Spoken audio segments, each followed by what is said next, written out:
aí galera, beleza? Hoje eu trouxe duas armaduras da HQ do Wolverine.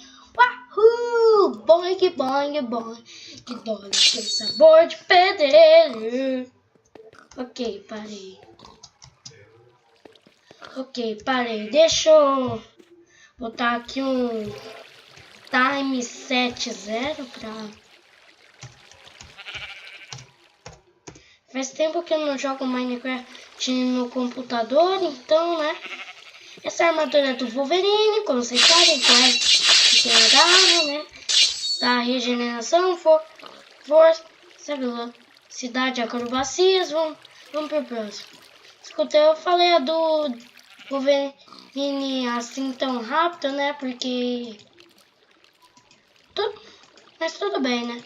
A próxima armadura é do herói mais zoeiro e mais esperado nas telas do cinema e um dos meus favoritos. Isso mesmo, Deadpool. Ele dá força, essa velocidade, tudo, teleportagem, regeneração, ok, os poderes dele.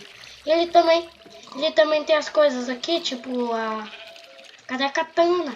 Aqui a katana, pistola e a grenade, ele também não tem, né? Que nem Exterminador, não tem a grenade. Vamos dar o F5 aqui. Tem a espadinha aqui. É 1 de dano. Quer dizer, mais de 1 de dano. Tem isso aqui, né? A pistola que não atira e tal. Tem a granada.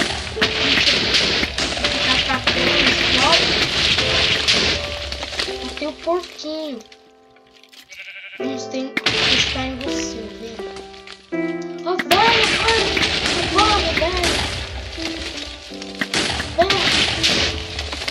Meu Deus.